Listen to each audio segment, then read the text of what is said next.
कहीं लग जाए आपकी जिंदगी में कि अब मेरा जीवन बहुत नरक सा निकल रहा है, बहुत कष्टमय निकल रहा है, ये बेलपत्री लेना। इस बेलपत्री के बीच वाले पत्ते पर पीला चंदन लगा लेना। कितना लगाना है? बीच वाला जो पत्ता है उस पर पीला चंदन। जब आपको लगे कि मेरा जीवन बहुत कष्टमय है, अब ये रोग, अब ये कष्ट दूर ही नहीं हो रहा, अब ये आए दिन तकलीफ पर तकलीफ बढ़ती जा रही है, आए दिन रोग बीमारी, पैसा घर में बच नहीं रहा, बहुत कष्टमय जीवन है, इसमें लगाओ पीला चंदन बेलपत्री की बीज पत्ती पर। महाराज, और बीज पत्ती पर जब चंदन लग जाए, लगने के बाद में ये दोनों पत्ती पर लाल चंदन लगा लीजिए।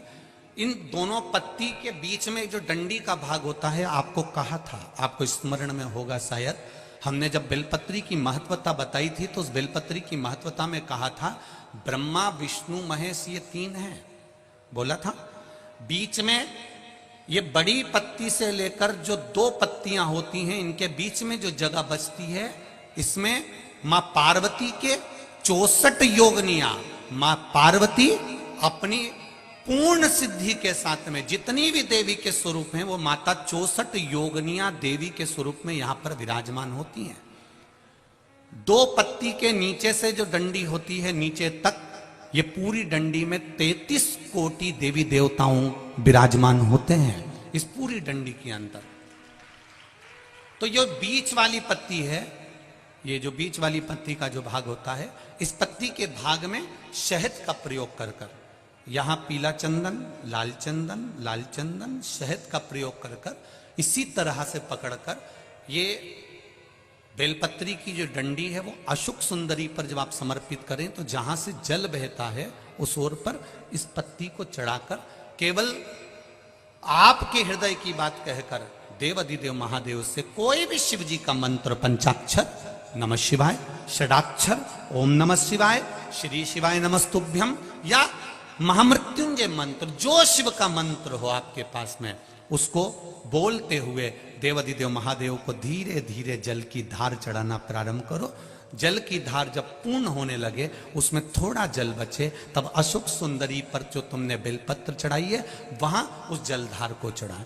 ये प्रयोग आपको केवल सोमवार की अष्टमी पढ़ने पर ही करना है। कौन से दिन करेंगे? जम के बोलिए जरा। सोमवार की अष्टमी पढ़ने पर यह प्रयोग करें और जल चढ़ाकर बाबा से विनती कर कर उसी बेलपत्र को वापस उठाकर कहीं जलाशय में या किसी पेड़ के नीचे विसर्जन कर दें और एक लोटा जल वहां भी चढ़ा दें। बस निवेदन कर कर आ जाइए, मेरा बाबा 3 माह के अंदर हाथ जरूर पकड़ेगा और आपको दलदल से बाहर निकाल देगा। एक यही प्रयोग का एक फल आया, देखिए आप।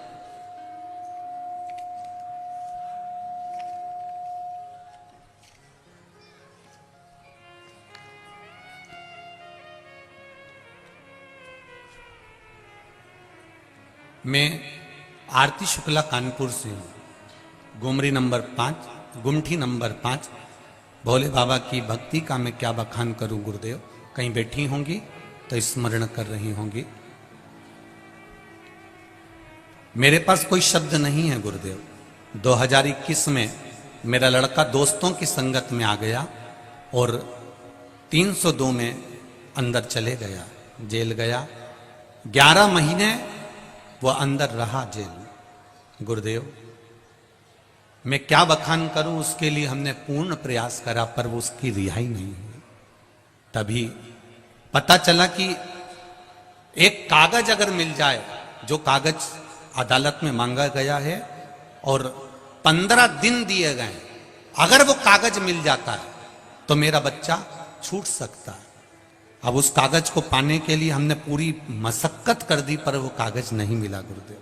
हम सब लोग उम्मीद छोड़ दिए, लेकिन तभी आपका बताया गया एक बेलपत्र, पीला चंदन, लाल चंदन, शहद का प्रयोग हमने करना प्रारंभ कर दिया। केवल एक बार उस बेलपत्री की सोमवार अष्टमी का भाव था और समर्पित किया। बाबा की कृपा से 20 मिनट बाबा का जाप किया, गुरुदेव मेरी बेटी का फोन आ गया कि भाई रिहा हो गया। ये शिव है, ये शिव है, ये शंकर है। बैठिए, कहीं खड़े हो तो बैठ जाइए। ये ओघरदानी है। इसका प्रयोग कि ये बेलपत्र वही है जिसको आप हमेशा चढ़ाते आए, जल भी वही है जिसको आप हमेशा चढ़ाते आए, चावल भी वही है जिसको आप हमेशा चढ़ाते आए, गुलाब की पंखड़ी भी वही है जिसको आप चढ़ाते आए। जल वही है, गुलाब वही है, पत्ती वही है, बेलपत्र वही है, मंदिर वही है। केवल इसको चढ़ाने के लिए तुम अब सोचते हैं लोग, हम तो कब से जल चढ़ा रहे हैं, हम तो कब से बेलपत्र चढ़ा रहे हैं, हम तो कब से फूल चढ़ा रहे हैं, हम तो कब से चावल चढ़ा रहे हैं। तुम चढ़ा रहे हो, पर अभी तक जो चढ़ा रहे थे, जैसे सास चढ़ा के आती थी ना, वैसे नियम से चढ़ा रहे थे। हमारी तो सास भी आंवले की पूजन करती थी तो हम भी कर रहे हैं। जैसे घर में तुम्हारे भगवान की पूजन सास भी करती थी तो हम भी कर रहे हैं। वो भी 2 अगरबत्ती लगाते थे, हम भी लगा रहे हैं। दुकान जाते हो, सफाई करते हो, 2 अगरबत्ती लगा देते हो। जैसे पहले से चला आ रहा है वही की वही तुम अभी तक कर रहे हो। क्यों? क्योंकि हमारी सास करती थी, हमारे ससुर करते थे, हमारे पिताजी करते थे, हमारी माँ करती थी। जो पहले से करती आई उसका स्मरण तुमको रखा।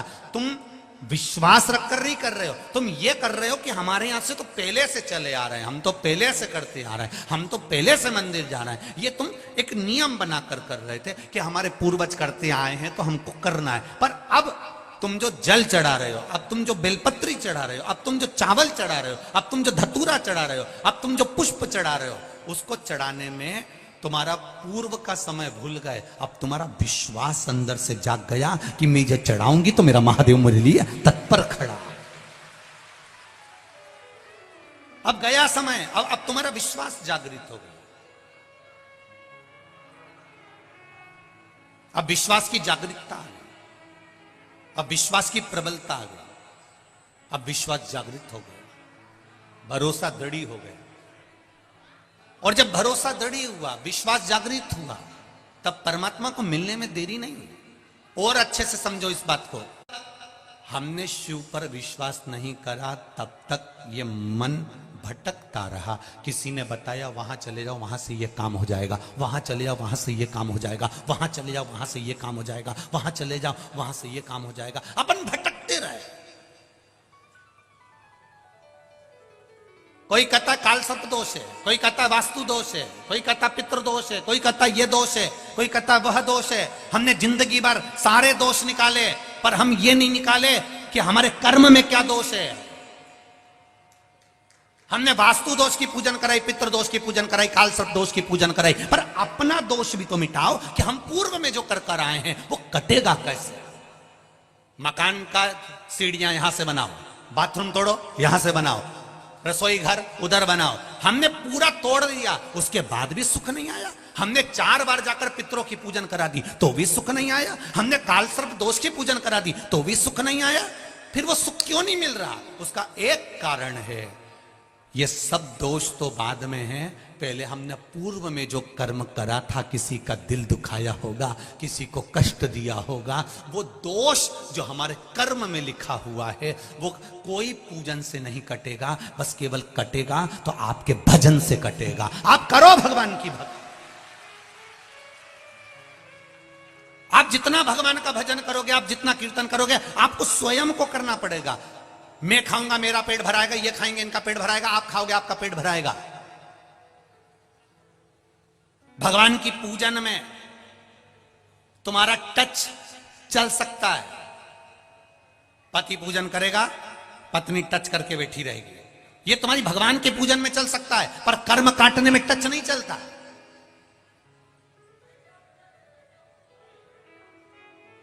कर्म काटने में टच नहीं चलेगा। कर्म काटने में हमें स्वयं को काटना पड़ेगा। जिसको दुख है, जिसको तकलीफ है, वो स्वयं श्री शिवाय नमस्तुभ्यम बोले, वो स्वयं भगवान शंकर को एक लोटा जल चढ़ाए। हां, अगर शरीर से नहीं उठ पा रहे हो तब घर में बच्चों से कहो मेरे मंदिर चले जा, थोड़ा सा पानी लिया शिव जी को चढ़ाकर, घर से लेकर जाना जल शंकर को चढ़ाना, उसी कलश में थोड़ा सा लेकर आ जाना, थोड़ा सा लेकर आना। हम क्यों कहते हैं कि जिस लोटे को घर से लेकर जाओ, पानी भर कर लेकर जाओ, उसको मंदिर से खाली मत लाओ। शिव जी का चढ़ा हुआ जल भरे 2 बूंद लेकर आओ, पर लेकर आओ। क्यों कहते हैं? उसका कारण होता है, जब तुम मंदिर पे जल चढ़ाकर खाली लोटा लेकर आती हो, कोई अच्छे शुभ कार्य के लिए जा रहा होता है, तो आप खाली लोटा लेकर आएंगे तो अच्छा नहीं लगता, क्योंकि उसमें कहीं दोष उत्पन्न ना हो जाए। कोई अच्छे काम के लिए जा रहा है, आप जल चढ़ाकर लोटा जब लाओ, उसमें 2 बूंद भी अगर जल होगा तो तुम्हारा मुख देखकर अगर कोई कार्य के लिए निकल भी गया तो उसका कार्य सफल हो जाएगा, उसका कार्य सफल हो जाएगा। हमारे बुजुर्ग कहते थे, भरा हुआ कलश देखा जाता है तो जल चढ़ाकर जब आप आ रहे, इसलिए हम कथा में भी कहते हैं, कोई शंकर जी के मंदिर जाने वाला, शिव जी पे जल चढ़ाने वाला, शंकर को एक बेलपत्र चढ़ाने वाला, शिव तत्व को जानने वाला, शंकर की कथा सुनने वाला, कहीं से निकल कर जा रहा हो, उसका केवल मुख का दर्शन कर कर आप चले जाओ किसी काम के लिए, आपका कार्य वो सफल होकर ही मानेगा। केवल वो शिव के मंदिर से आ रहा था,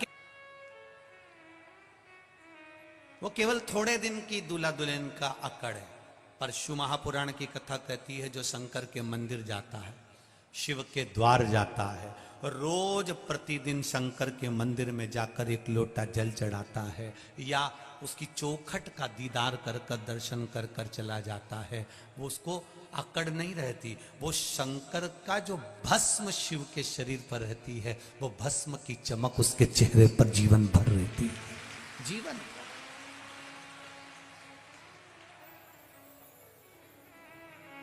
मैंने तेरे ही भरोसे, ओ बाबा तेरे ही भरोसे, हवा बिच उड़ती जावांगी, बाबा डोर हथो छड़ी नामे कटी जावांगी, भोले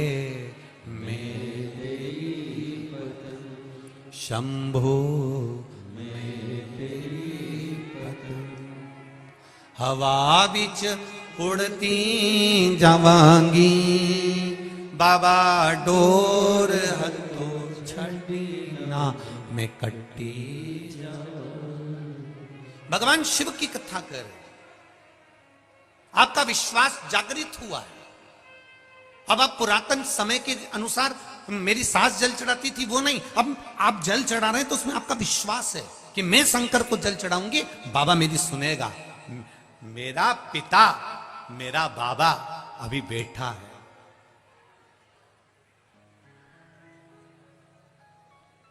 बोल बम का नारा है, जरा इतना धीरे नहीं, जरा दमदारी से। बोल बम का नारा है, बाबा एक सहारा है। वो बाबा हमारा सहारा बना हुआ है। कोई भी हाथ छोड़ दे, कोई भी हमारा साथ छोड़ दे, पर एक मेरा देवाधिदेव महादेव तुम्हारे पल पल, घड़ी घड़ी, क्षण क्षण में तुम्हारे साथ हर पल रहे।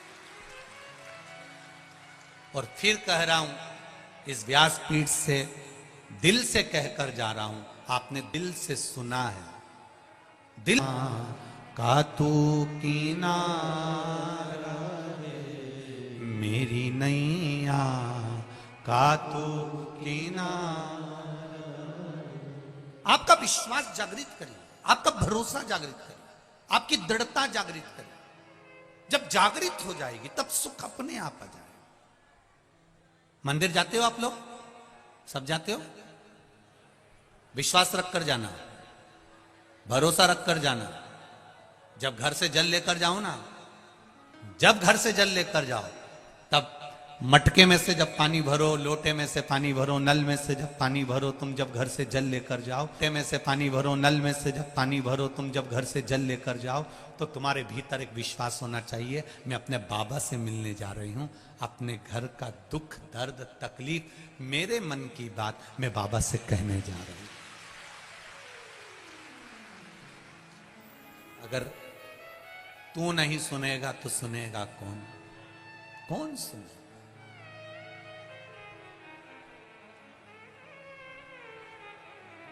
अगर तू नहीं सुनेगा तो सुनेगा कौन? और अगर तू नहीं आएगा तो मुझे बचाने फिर आएगा कौन। तेरे ही तो भरोसे पर जी रही हूं मेरे शिव, तेरा ही नाम लेकर जी रही हूं, तेरा नाम।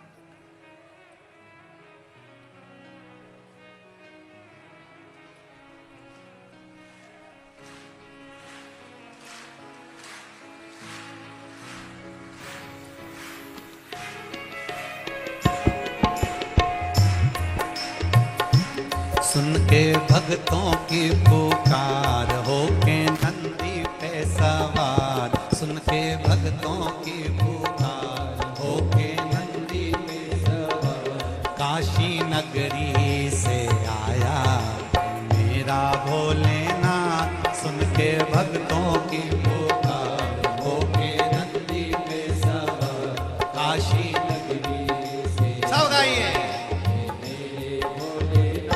सुन के भक्तों की पुकार हो के नंदी पे सवार, सुन के पुकार हो के नंदी पे सवार, काशी नगरी से आया मेरा भोलेनाथ। सुन के भक्तों की पुकार हो के नंदी पे सवार, काशी नगरी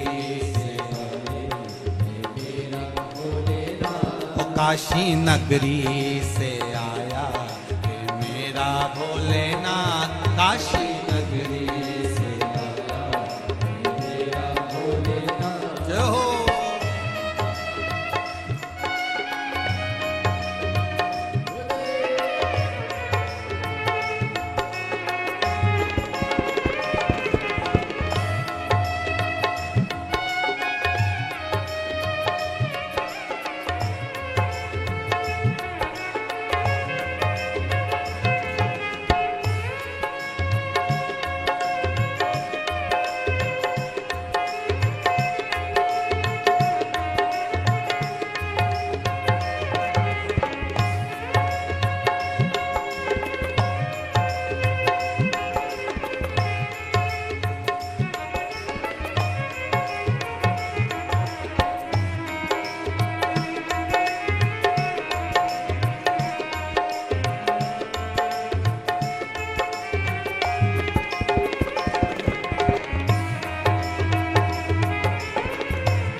भस्मी रमाए देखो डमरू बजाए, कैसा निराला भोला रूप बनाए। भस्मी रमाए देखो डमरू बजाए, कैसा निराला भोले रूप बनाए। भस्मी रमाए देखो डमरू बजाए, कैसा निराला भोला रूप बनाए। भस्मी रमाए देखो डमरू बजाए, कैसा निराला भोले रूप बनाए। गले सर्पों की है माल, हो गए नंदी पे सवार। गले सर्पों की है माल, हो गए नंदी पे सवार। काशी नगरी से आया है मेरा भोलेनाथ, काशी नगरी से आया है मेरा भोलेनाथ। सुन के भक्तों की पुकार, होके नंदी पे सवार। सुन के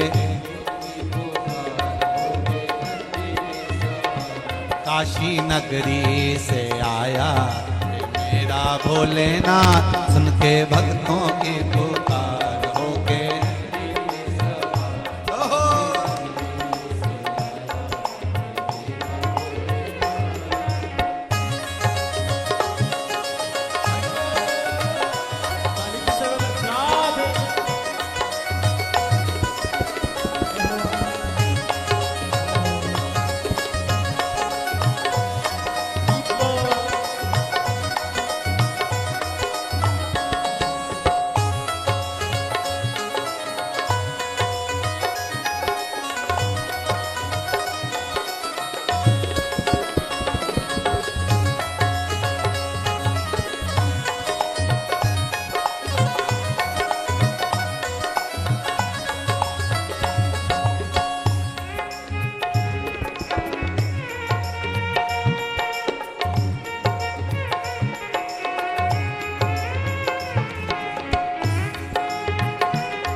मृगछाला पहने भोले जटाऊं गंगा, चमचम चमकता है माथे पे चंदा। मृगछाला पहने भोले जटाऊं गंगा, चमचम चमकता है माथे पे चंदा। मृगछाला पहने भोले जटाऊं गंगा, चमचम चमकता है माथे पे चंदा। मृगछाला पहने जटाओं गंगा, चमचम चमकता है माथे पे चंदा। गोरा करे है सिंगार, होके नंदी पे सवार। गोरा करे है सिंगार, होके नंदी पे सवार। गोरा करे है श्रृंगार, होके नंदी पे सवार। गोरा करे है श्रृंगार, होके नंदी पे सवार। काशी नगरी से आया है मेरा भोलेनाथ, काशी नगरी से आया है मेरा भोलेनाथ। सुन के भक्तों की पुकार, होके नंदी पे सवार। सुन के सुन के भक्तों की पुकार, होके नंदी पे सवार। सुन के भक्तों की पुकार, होके नंदी पे सवार। काशी नगरी से आया है मेरा भोलेनाथ, काशी नगरी से आया है मेरा भोलेनाथ। काशी नगरी से आया है मेरा भोलेनाथ, काशी काशी नगरी से आया है मेरा भोलेनाथ। काशी नगरी से आया है मेरा भोलेनाथ। काशी नगरी से आया है मेरा भोलेनाथ। काशी नगरी से आया है मेरा नगरी से आया है मेरा भोलेनाथ, काशी नगरी से आया है मेरा भोलेनाथ, काशी नगरी से आया है मेरा भोलेनाथ, काशी नगरी से आया है मेरा भोलेनाथ। महादेव अपनी जगह बैठकर भगवान देवाधिदेव महादेव से प्रार्थना करिए, भाव से, दिल से, आनंद से भगवान की अविरत भक्ति को धारण करने वाला भाव से कहे। आज कथा का विराम दिवस है, दिल से कहो बाबा से।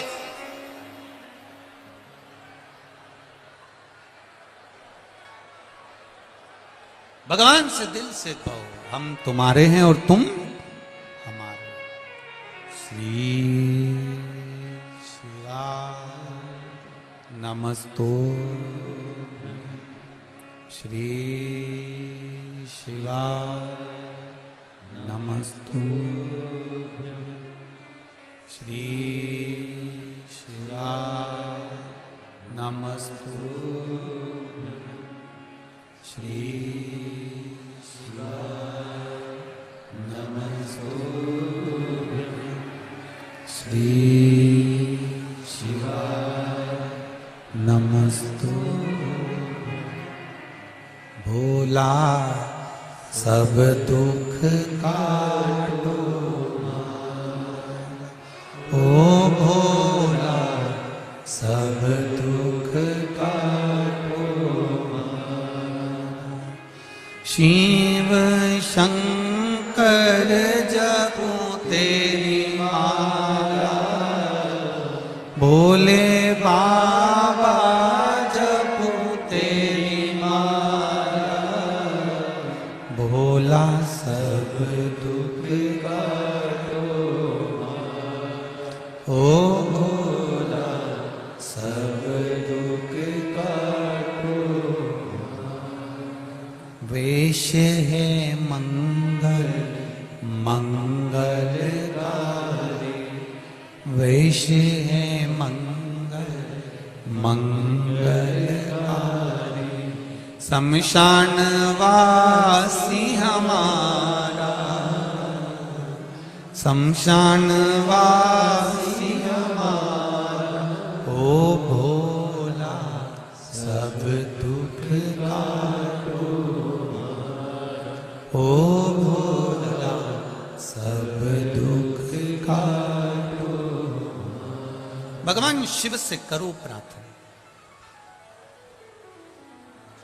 संकट कुछ भी हो, दुख कैसा भी हो, जब तक कुंवारी है बेटी उसको देखने वाले ढेर आएंगे, जब शादी हो जाएगी तो एक जगह स्थिर है, फिर कोई नहीं आता। उसी तरह शंकर भगवान का सेवा करने वाला, पूजन करने वाला, भजन करने वाला, शिव मंदिर जाने वाला, शंकर को एक लोटा जल चढ़ाने वाला फिर कभी नहीं भटकता, एक जगह स्थिर हो जाता है, फिर उसका भटकना बंद, भटकन बंद हो जाती है, उसकी भक्ति का बल बढ़ जाता है। शिव महापुराण की कथा कह रही है, भगवान शंकर का चरित्र कहता है। आज बहुला गाय अपने बेटे मनोरथ को दूध पिला रही है, मनोरथ को दूध दे।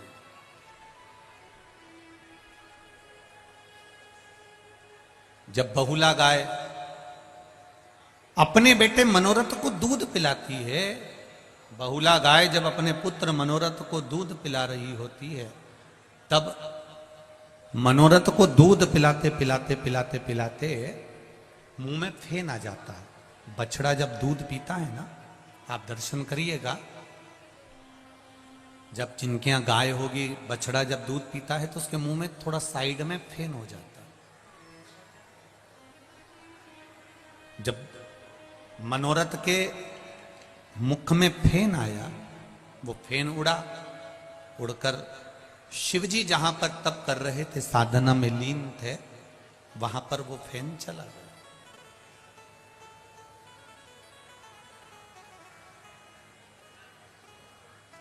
शिवजी को चढ़ने वाली सारी वस्तुएं झूठी हैं। मेरे भोलेनाथ जी कहते हैं तुमने दूध चढ़ाया वो भी गाय के बछड़े का झूठा है, फूल चढ़ाया वो भौरे का झूठा है, मीठे का भोग लगाया वो चीटी चीटा मक्खी का झूठा है।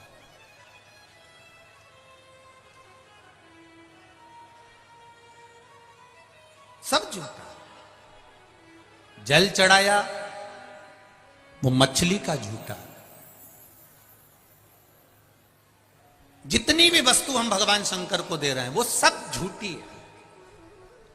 शिव जी कहते हैं ये सारी वस्तुएं झूठी है। ये ब्रह्मा जी भी कह रहे हैं भगवान विष्णु को, भगवान नारायण से कह रहे हैं ब्रह्मदेव कि शंकर भगवान को जो भी चढ़ा वो सब झूठा है, शिव जी को जो चढ़ा वो झूठा है। इसके बाद भी शंकर भगवान राजी रहते हैं अपने भक्तों से। शिव जी उसके बाद भी राजी रहते हैं अपने भक्तों से। उसका कारण क्या है? शिव महापुराण कहती है उसका केवल एक कारण है।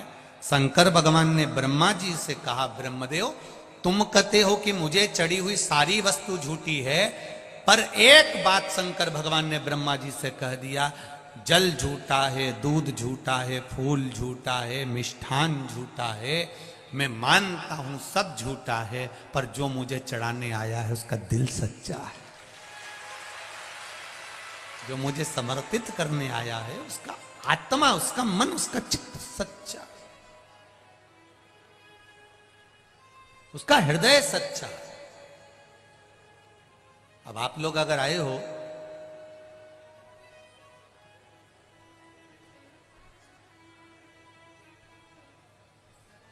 अगर आप लोग यहां पहुंचे हो, दिल रख कर पहुंचे हो,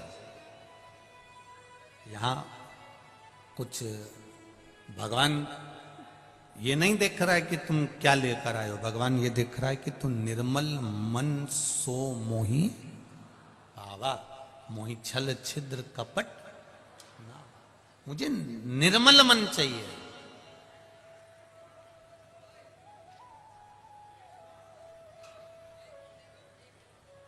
मुझे निर्मल चित्त चाहिए। और वो निर्मलता कहां से आएगी? वो कहीं दूसरी जगह से प्रकट होने वाली नहीं है, वो कहीं दूसरी जगह से प्राप्त नहीं होगी। वो निर्मलता आपका जो कोमल भाव है, मन है, हृदय है, चित्त है, भगवान की अविरल भक्ति है, बस उसी से प्राप्त हो।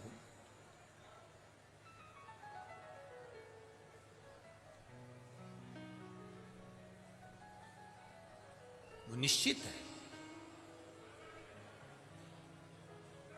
आप लोगों से एक बात कही थी, आप लोगों के स्मरण में होगी, जितने लोग आस्था चैनल पर सुन रहे हैं, जितने फेसबुक यूट्यूब पर सुन रहे हैं, जितने लोग इस लाखों की संख्या में आप यहां बैठकर कथा सुन रहे हैं, आपके स्मरण में एक बात होगी। हमने कहा था शिवजी को जल चढ़ाकर आओ तो थोड़ी देर एक बार पीछे पलटकर देख लिया करो देवादिदेव महादेव को। अगर आप देहली पर नहीं भी बैठे हैं, साइड में नहीं भी बैठे हैं, तो एक बार बाबा को मुस्कुराकर उसको हृदय से बस निहार कर कह दो उसकी चौखट से कि तेरे दरवाजे पर आती हूं, मुझे भूल मत जाना, तेरी चौखट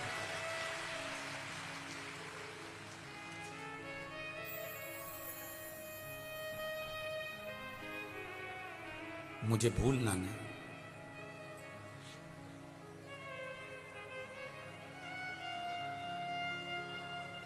ये पशुपति व्रत अपन लोग करते हैं ना, तो वो पशुपति व्रत में जो 5 दिए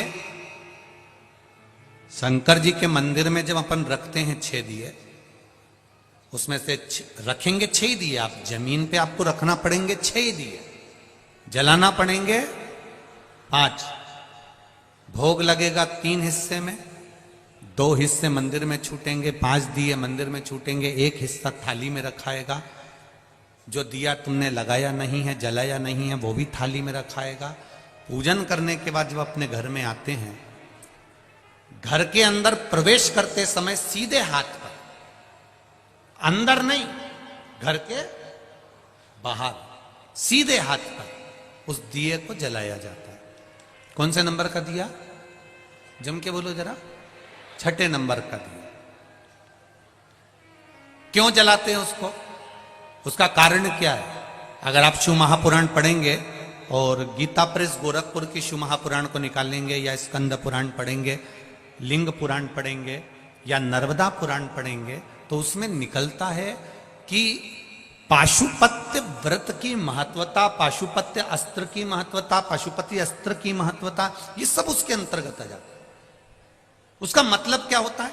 आपने मंदिर में दिया रखा और वापिस उठाया, उठाकर लेकर गए, घर के दरवाजे पर जलाया, अर्थात भगवान की साक्षी में, नंदी की साक्षी में पूजन कर कर आप भगवान को अपने दरवाजे की रोशनी दिखाने के लिए कि मेरा द्वार, आप जहां निकलेंगे मेरा दरवाजा यहां पड़ता है जहां दिया लगा रहे हैं, आप आइए। और सरल भाषा में समझ जाओ, कोई व्यक्ति आता है तो अपना कार्ड देता है, हम इसमें नौकरी करते हैं, हमारा ये भाव है, हम इसमें हैं, हम उसमें हैं, हमारी ये पोस्ट है, हम इसमें काम करते हैं। उसने अपना कार्ड दिया, कार्ड में एड्रेस लिखा रहता है कि कभी जरूरत हो, आप अगर कानपुर आओ गुरुजी तो ये मेरा कार्ड है, आप आ जाना। आप अगर अयोध्या आओ महाराज जी तो आप आ जाना। आप सीओर आओ तो आ जाना, ये मेरा कार्ड है, ये मेरा एड्रेस है। उसी तरह ये छठे नंबर का और 5 जो दिए तुमने जलाए हैं पशुपति व्रत में, ये दिए नहीं है, ये तुम्हारे घर का एड्रेस है जो बाबा को बताकर जा रही हो कि मेरे दरवाजे पर पहुंचना है। आप आओ मेरे द्वार पर, बाबा आपकी कृपा है। हम पहले भी कहते हैं, आज भी कहते हैं, शिव महापुराण की कथा अगर आपके नगर में, अपने गांव में अगर हो रही है तो ये समझ लो कि कहीं मेरे देवाधिदेव महादेव पर, ये गांव पर कृपा करना होगी बाबा को, इसलिए करा रहा है, इसलिए करा दी उसने कराई। कहीं कृपा करना होगी उसको, कहीं दया करना होगी, कहीं उसकी उदारता। बहुला गाय अपने पुत्र मनोरथ को दूध पिला रही है, और मनोरथ को दूध पिलाते पिलाते मुख पर फेन आ गया, फेन आया, उड़ा, शिव जी पे गया, शंकर भगवान को क्रोध आया।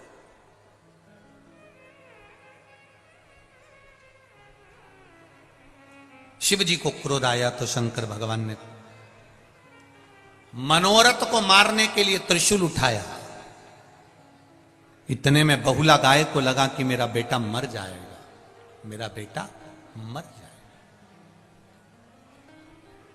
गौ माता जैसी दुनिया में कोई मां नहीं। भगवान ने उसके स्तन में दूध दिया है तो उसके बच्चों के लिए दिया है कि तेरे जो बच्चे होंगे, बछड़ा बछड़ी होंगे, ये दूध तेरे बच्चे के लिए दिया है। पर गौ माता के बछड़े को तो केवल मुंह लगाया जाता है, खींच कर उसके पास में बांध दिया जाता है, और पूरा दूध उस बछड़े के सामने निचोड़ निचोड़ के निकाल लिया जाता है। तो भी गौ माता कभी नहीं कहती कि मेरा दूध मेरे बछड़े के लिए है और तुम पी रहे, कभी नहीं कहती। फिर गाय क्या करती है? जब ग्वाला पूरा दूध दोह लेता है तो गाय उसमें से थोड़ा सा दूध अपने बछड़े के लिए अपने थन में बचा लेती है। अपने बछड़े के लिए गाय दूध अपने थन में बचा लेती है। ग्वाला इतना चतुर होता है, बछड़े को वापिस छोड़ देता है। बछड़े को वापिस छोड़ा, फिर उसने मुंह लगाया, गाय ने फिर दूध नीचे करा, इतने में बछड़ा फिर हटाया, ग्वाले ने फिर दूध निचोड़ लिया, फिर निचोड़। कितना देती है गौ माता, कितना।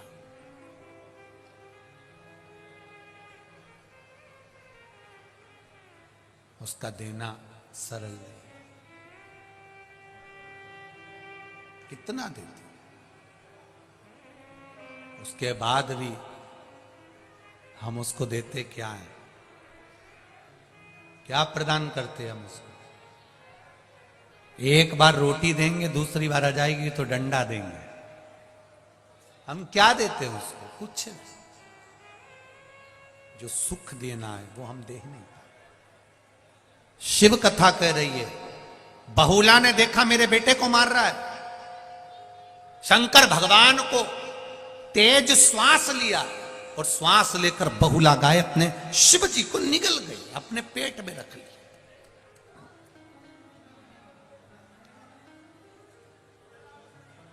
दो माता ने शंकर भगवान को निगला था, और वो भी अपनी औलाद के लिए, अपनी संतान के लिए निगला।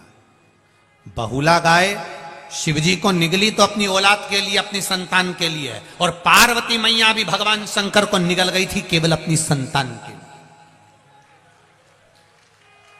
केवल अपनी संतान के लिए। जगत में ऐसी कोई मां नहीं है जो बेटे को बद्दुआ देती हो, और देती भी होगी ना, कोसती भी होगी। जब जब बहुओं से झगड़ा होता है ना, तो सास कह देती आड़ा टेढ़ा, बोल देती अपशब्द। तो बहुओं को बुरा नहीं मानना चाहिए कि सास ने पति से कह दिया, पत्नी ने, देखो तुम्हारी मम्मी ने तुमको अपशब्द कहा, तुम्हारी मम्मी ने तुमको आड़ा टेढ़ा कहा, तुम्हारी मम्मी तो तुमको कोस रही है, तुम्हारी मम्मी तुम्हें कोस रही है। बेटे को बुरा नहीं मानना चाहिए, ना बहू को। क्योंकि मां अगर बेटे को कोसती भी है ना, अपशब्द भी कहती है ना, तो हो सकता है उसको कोई बड़ी बीमारी आने वाली होती है, वो कट जाती है केवल मां के कहने से।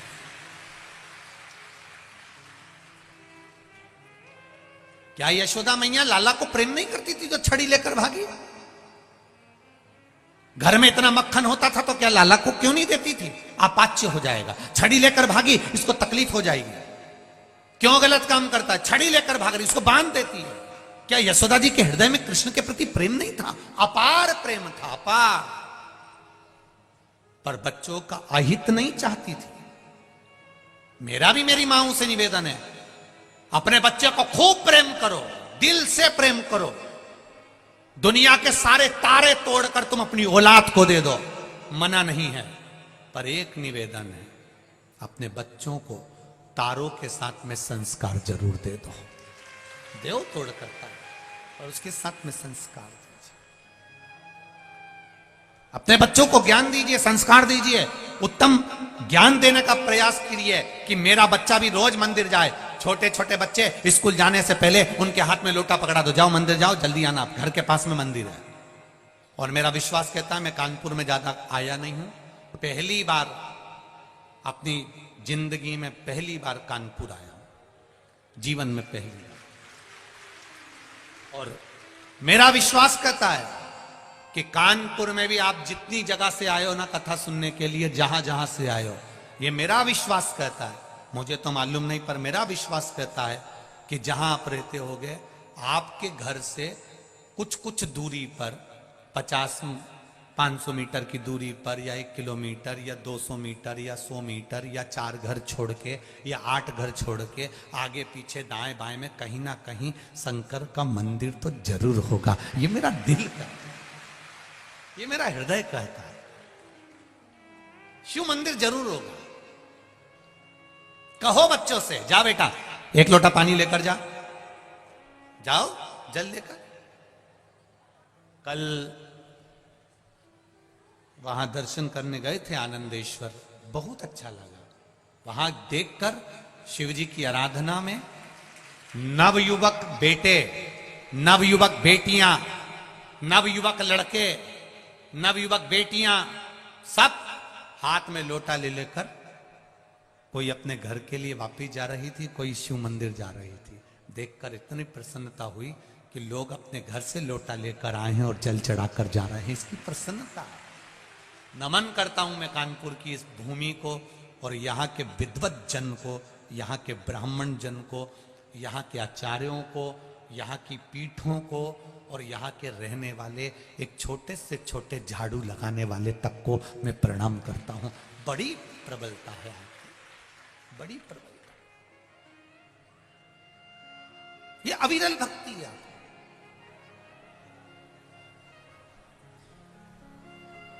ये विश्वास आपका,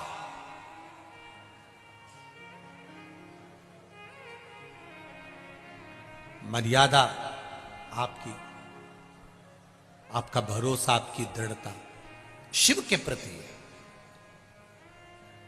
मां कभी बुरा नहीं चाहती, मां कभी बुरा नहीं बोलती, और बोलती है तो समझ लेना कि कहीं बच्चों का हित होना होगा। कोस रही है ना, कोसने दो। मेरा बहुओं से भी निवेदन रहता है, जरा जरा सी बात में झगड़ा कर कर मायके मत जाओ, बिल्कुल मत जाओ। और ना तुम्हारे घर में झगड़ा हो रहा है तो मायके वालों को भी मत बताओ, और ना उनको उसमें बुलाओ। हो गया ना, निपटेंगे। कई लोग थोड़ा सा झगड़ा हुआ अदालत पहुंच जाते हैं, तलाक की नौबत आ जाती है, तलाक की बात होने लगती है। मेरा निवेदन है, आप जितने भी लोग बैठे हैं, लड़की की शादी के लिए ना जाने कितने लड़के देखे होंगे, और लड़के की शादी के लिए ना जाने कितनी लड़की देखी होगी। कितने लड़के तुम्हारे विवाह के लिए ना जाने कितने संबंध आए, और कितने संबंध देखे, तब जाकर तुम्हारी किस्मत में ये लिखे थे जिनसे तुम्हारा विवाह हुआ है। और कितनी लड़की देखी, तब जाकर तुम्हारी किस्मत में ये जगदंबा लिखी थी। कितनी देखी। अब सोचो, ललाट पर अगर तुम्हारी किस्मत में ये लिखा है और तुम्हारी किस्मत में ये लिखी है, तो तुम झगड़ा कर कर तलाक ले भी लोगे ना, और दूसरी शादी कर भी लोगे, तो ये पक्का है, ये जैसा मिला है इससे दुगना भेरू मिलने वाला है, पक्का है। और भारी। इसलिए थोड़ा सा राजीनामा करना सीखो, थोड़ा सा आपस में समझौता करना सीखो, थोड़ा आपस में स्नेह करो, झगड़ो करो, थोड़ा प्रेम रखिए, थोड़ा स्नेह। लिखन वाले ने अगर दुख लिखा है तो वो दुख तो मिलेगा, चाहे तुम कुछ भी करो। बस उस दुख का एक समय होता है, वो दुख मिटने का भी एक समय होता है। ये यहां पर, ये आगे जाते हो ना, ये यहां से निकले और आप लोग इधर मंदिर के लिए जाते हो, ये चौराया पड़ता है ना, इसके नीचे क्या बोलते हैं, वो ब्रिज बन रहा है मेट्रो का, वहां पर आगे जाके लाल बत्ती हरी बत्ती का चौराया है, वहां बत्ती लगी रहती है, लाल बत्ती हरी बत्ती। हमारी भी गाड़ी रुकी थी,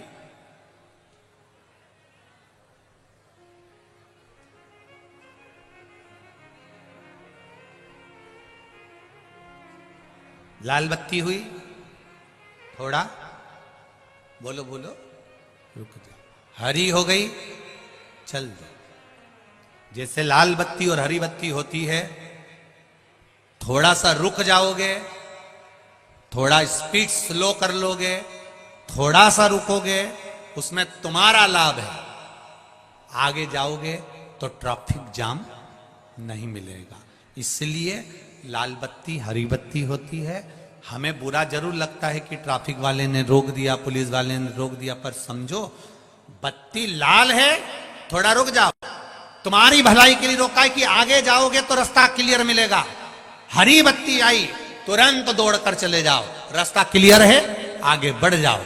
उसी तरह अगर जीवन में थोड़ा दुख आए, थोड़ा तकलीफ आए, थोड़ा कष्ट आए, घर में क्लेश आए, थोड़ा ना थोड़ा बीमारी आए, थोड़ा सा सब्र करना, भगवान के चरणों में बैठना, लोटा भर जल चढ़ाना, 2-3 महीना उससे भजन करना, दिल से कहना, लाल बत्ती एक ना एक दिन हरी हो जाएगी और रास्ता क्लियर हो जाएगा। रास्ता क्लियर।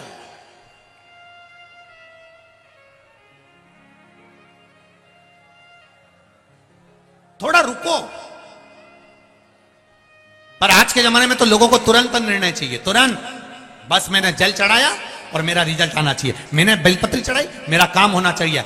अरे भाई, कहीं जाते हो तो पहले तैयार होते हो, कथा में आते हो तो पहले तैयार होते हो। उसी तरह भजन भी पहले से करो, अगर तुम्हें लग रहा है कि तुम्हारी एग्जाम आ रही है, कंपटीशन एग्जाम आ रही है, तुम्हारा ये इंटरव्यू आने वाला है, तो 2 महीने पहले, 4 महीने पहले, 6 महीने पहले, 8 महीने पहले सियोर वाला महाराज तो चिल्ला चिल्ला के कहता, रोज टीवी पर कहता कि भजन करो, कथा सुनो, स्मरण करो।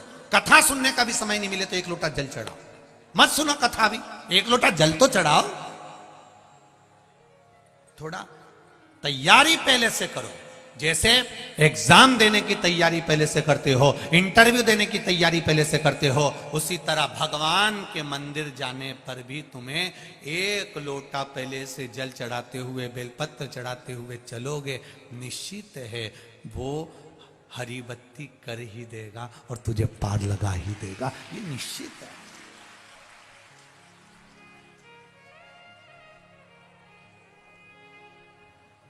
खाली न जाता कोई दर से तुम्हारे, ये शिव है।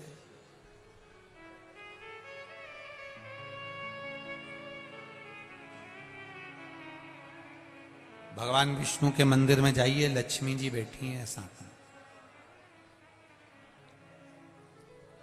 नारायण भगवान सो रहे हैं, लक्ष्मी जी क्या कर रही हैं? बोलो बोलो, जम के बोलो। चरण दबा रहे हैं।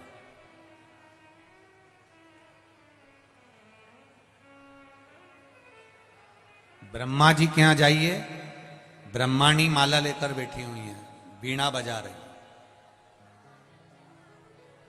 लक्ष्मी जी के यहां जाओगे, लक्ष्मी जी हाथ में हंडा लेकर बैठी हैं, लक्ष्मी लुटा रहे भगवान विष्णु।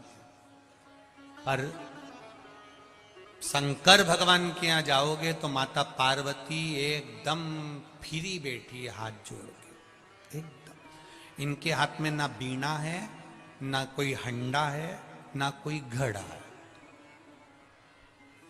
लक्ष्मी जी को देखकर, ब्रह्माणी को देखकर माता पार्वती जी ने भी शिव जी से पूछा था, मैं क्या पकड़ के बैठूं, मेरे को बताओ आप, ये मैं बीणा लूं कि हंडा लूं कि गगरा लूं कि कुछ लूं। गंगा जी को देखो तो हाथ में जल मिलता है, नर्मदा जी को तो देखो हाथ में जल मिलता है। जितनी माताओं का दर्शन करोगे किसी की न किसी के हाथ में कुछ ना कुछ मिलता है, पर पार्वती जी का हाथ तो यूं बैठी है हाथ जोड़ के। शिव जी से पूछा मैं क्या करूं? शंकर भगवान कहने लगे, पार्वती सुन, नारायण भगवान के यहां अगर कोई आएगा, लक्ष्मी जी लक्ष्मी लुटाने में लगी हैं या चरण दबाने में लगी हैं, वो व्यस्त है। भगवान उठ के बहुत जल्दी आए जाए, वो भी श्रेष्ठता में। ब्रह्मा जी की ब्रह्माणी भी सेवा में लगी है। भगवान शिव ने पार्वती से कहा, मैं नेत्र बंद करके बैठ जाता हूं पार्वती, मैं तो तप में डूबा रहता हूं, मान लो अगर कोई मेरे दरवाजे पर आया, तू तो बैठी है ना, तेरे तो आंख बंद नहीं है। कभी भी शंकर जी के मंदिर में जाकर देखना, पार्वती के नेत्र बंद नहीं मिलेंगे। पार्वती आंख खोलकर हाथ जोड़ के बैठी है। करें दर्शन सबने, कभी भी आंख बंद करके पार्वती शिव जी के मंदिर में नहीं बैठी है, आंख खोल के बैठी। शिव जी का नेत्र भले बंद है, गणेश जी भी बैठे हैं तो आंख खोलकर, कार्तिकेय बैठे हैं आंख खोलकर, शंकर के मंदिर में, भोलेनाथ जी के मंदिर में जितने भी देवता मिलेंगे सब आंख खोलकर बैठे हैं, केवल शिव आंख बंद करके। शिव जी ने सबको कह रखा है, देखो मेरे मंदिर में कोई आए, मैं नहीं मिल पाऊं या मैं नहीं दे पाऊं तो यहां से खाली मत भेजना। कभी पार्वती तू झोली भर देना, कभी गणेश तुम भर देना, कभी कार्तिकेय तुम भर देना, कभी तुम भर देना, खाली ना जा। खाली न जाता कोई दर से तुम्हारे, खाली न जाता कोई दर से तुम्हारे, मैं भी खड़ा हूं नन्ही बाहें पसारे, मैं भी खड़ा हूं नन्ही बाहें पसारे, अपने हृदय से लगा लो, लगा लो, गिरा जा रहा हूं, उठा लो,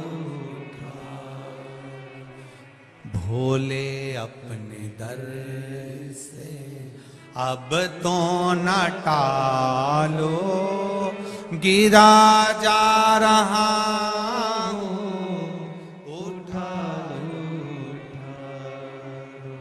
हे शिव, हे शंकर। शिव कथा कर रही है, बहुला मनोरथ को दूध पिला रही है। आज भी हमारे यहां गाय बछड़े को दूध पिलाती हुई दिखती है तो शुभ माना जाता। आज भी कितना सुंदर कहा है, यदि कोई पितृ, घर के पूर्वज,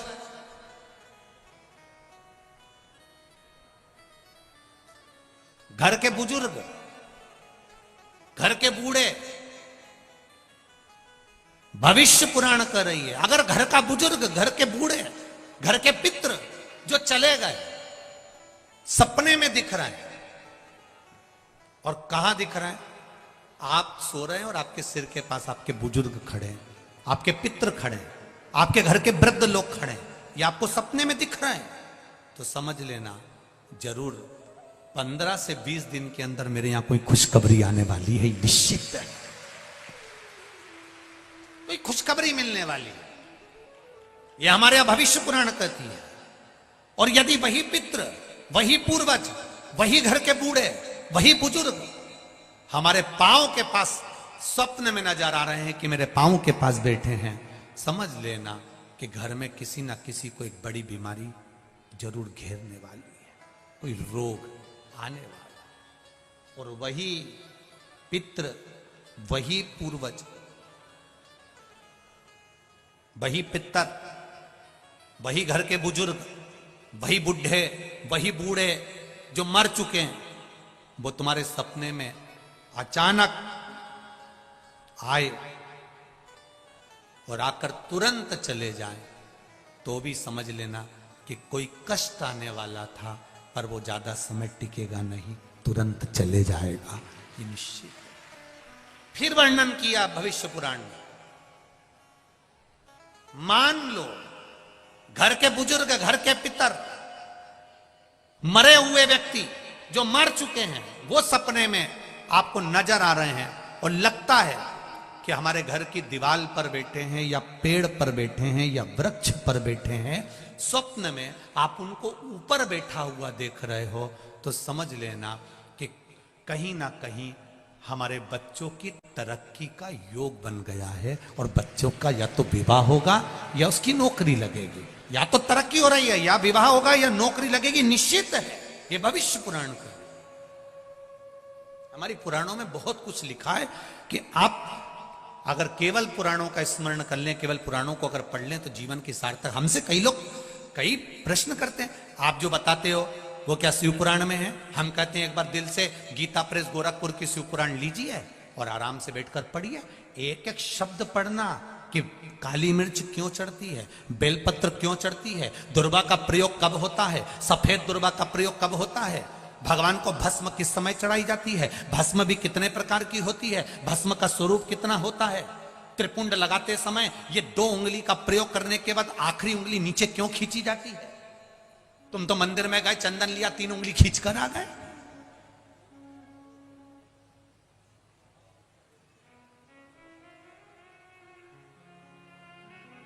उसको समझो कि उसका कारण क्या है।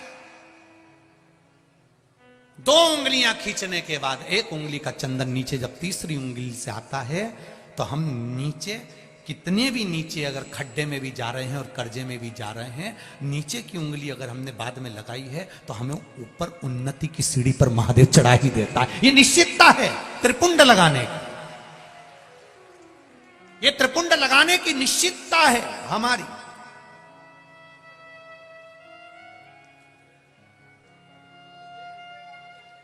हम दुनिया से पूछ रहे हैं, साहब कर्जे में हो गए, साहब कर्जे में हो गए, बहुत कर्जा है, बहुत कष्ट है, कर्जा कैसे चुकेगा, कर्जा कैसे चुकेगा। हमने ये पूजन कराई, हमने वो कराया, हमने वो कराया, हम महाराज के पास गए, हम वहां कॉलेज पहुंच गए, हमने वहां पहुंच गए, कोई कहता तुम्हारा घर बंधा है, कोई कहता तुम्हारी दुकान बंदी है, कोई कहता है कोई भूत लग गए, कोई कहता ये लग गए।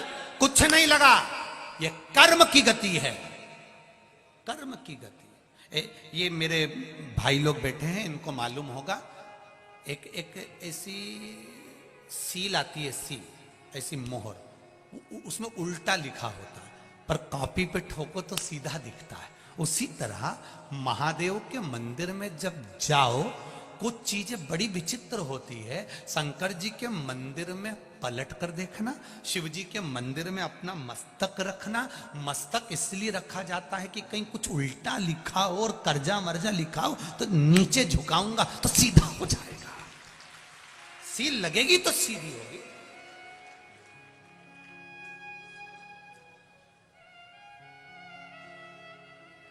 हम कई बार माताओं से कहते हैं आप जल चढ़ा कर आइयो, आपके पास में चंदन नहीं है, आपके आसपास में कुछ भी सामग्री नहीं है, और आपको लग रहा है कि आज मुझे बाबा को त्रिपुंड लगाना है, कुछ नहीं है, तो भी ये उंगली तो भगवान ने दी है, लगा दिया, हो गया।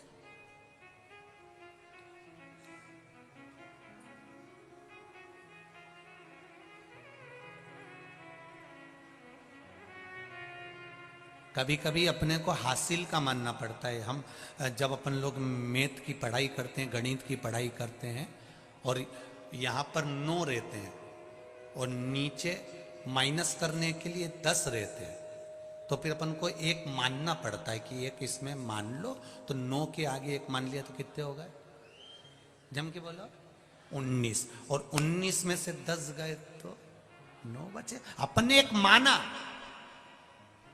कभी कभी गुरु जी की बात को मानना पड़ता है, तभी तो 9 बच पाता है। नहीं मानेंगे तब समझ में आए, तो नहीं तो 10 का 10 ही है, अब 9 में से 10 घटा के बता दे, ऊपर 9 नीचे 10।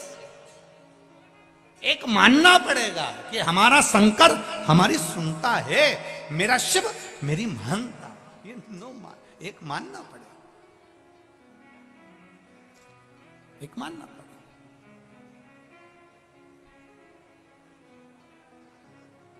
तब हमें कुछ प्राप्त हो।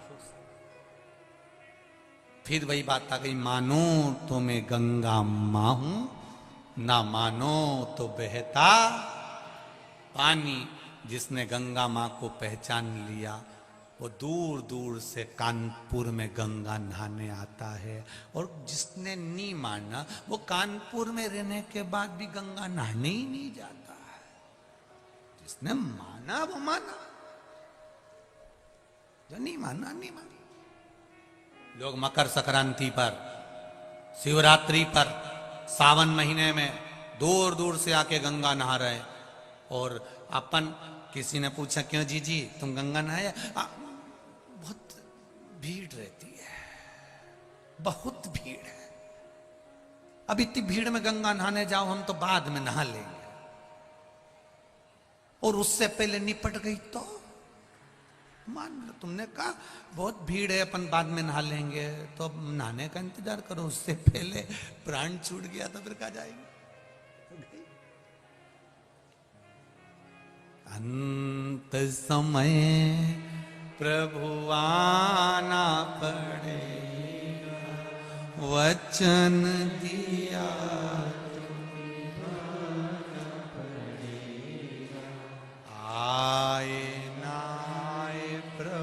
कुटुंब कबीरा। अंत समय प्रभु आना पड़ेगा, वचन दिया तो निभाना पड़ेगा। महाराज कोई आए ना आए, सिर के पास में पितर दिख रहा है, सिर के पास में पूर्वज नजर आ रहा है, सिर के पास में पूर्वज दिख रहा है, समझ लो हमें सुख मिल रहा है। चरण के पास स्वप्न में दिख रहा है, समझ लो दुख मिलने वाला। आए और गए, समझ लो दुख तो आएगा पर चले जाएगा। और वही पूर्वज जो मर चुके हैं, हमारे पूर्वज जो पितर हैं, जो पूर्वज हैं, जो बुजुर्ग हैं, जो जा चुके हैं, फिर भी सपने में आ रहे हैं, और कहीं ऊंचे स्थान पर, वृक्ष पर, टान पर, घर की मुंडेर पर, घर के ऊपर कहीं नजर आ रहे हैं। समझ लो या तो बेटा बेटी का विवाह होने वाला है या उसकी नौकरी लगने वाली है, ये निश्चित है, वो ऊपर बढ़ा निश्चितता। ये हमारा भविष्य पुराण कहता है अग्रण्य होगा, ये हमारा स्कंद पुराण कहता है उसमें अग्रण्यता मिलेगी। अब सपना भी आ गया और दिख गए वृक्ष के ऊपर पितर बैठे हैं। तुमने किसी से पूछ लिया, उन्होंने कह दिया साहब बहुत भयंकर पितृ दोष है, पूजन कराना है अपने को, ऐसा हो गया और बहुत तकलीफ में आ गए। तो ये नहीं, आप थोड़ा सोचो, सारे तीर्थ धाम आपके, हे महादेव प्रणाम। सारे देवता, सारे तीर्थ, सब कुछ मेरे महादेव के पास, सब कुछ।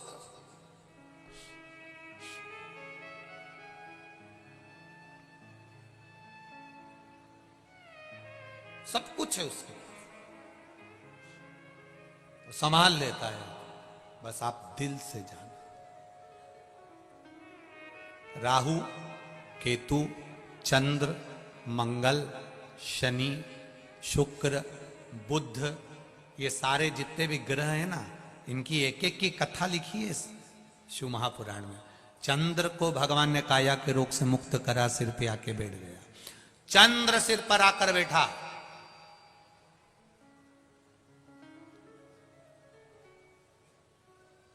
केतु का गला कटा, राहु का गला कटा, भागे। कहां जाएं? शिव जी के पास। भगवान ने पूछा क्या चाहते हो? आपके चरणों में रहना। शिव जी ने कहा जटा के अंदर बैठ जाओ। चंद्र बाहर, राहु केतु अंदर। चंद्र के पसीने छूटने लगे, ये तो हमें खा जाएगा। चंद्र ग्रहण सूर्य ग्रहण होता है तो इसी में उनको लगा ही हमें खा जाएगा। शिव जी कहते किसी की हिम्मत नहीं है, चुपचाप बैठे रहे चंद्रमा, कुछ नहीं होगा, बैठे रहे वहीं पे।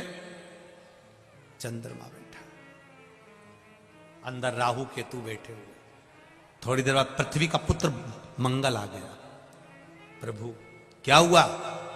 मुझे नष्ट करने का सोच रहे हैं लोग, मुझे बर्बाद करने का सोच रहे हैं, श्राप दिया जा रहा है। भगवान कहते क्यों चिंता करता है? जहां मैं बैठा हूं, जहां से मेरे शिवलिंग का पानी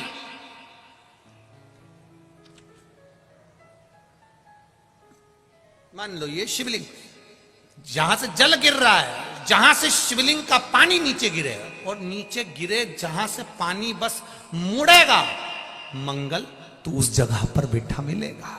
बैठे रहे, काय को चिंता करता? कुछ नहीं होगा। मंगल वहां जाकर बैठ गया। राहु आया, केतु आया, मंगल आया, बुध आया, शुक्र आया, शनि आया। शनि का पांव टूट गया, चरण में लग गई। शिव जी के पास आ गया, भोलेनाथ मेरी माता ने मुझे श्राप दे दिया, मेरा चरण बेकार हो गया। शंकर भगवान क्यों कहते हैं जा मेरे नंदन वन में पहुंच जा। नंदन वन, काशी पहुंच जा। नंदन वन में गया, क्या करूं मैं? उसने एक शिवलिंग का निर्माण करा, पूजन में लग गया।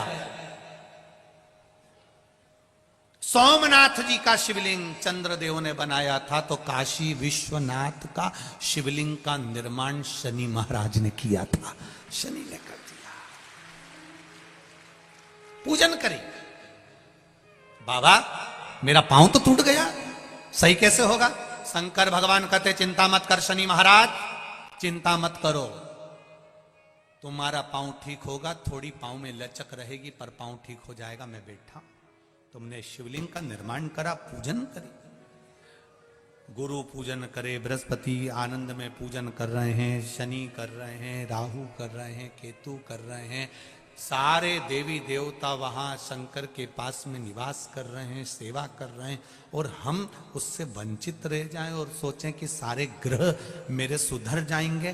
तुम्हारा एक लोटा जल तुम जब भगवान शंकर को चढ़ाते हो तो सारे ग्रहों पर जल चढ़ जाता है, 33 कोटि देवी देवताओं पर जल चढ़ जाता है, सारे देवताओं पर एक साथ जल चढ़ जाता है, सब एक साथ तृप्त हो जाते हैं, सबको तृप्ति मिल जाती है।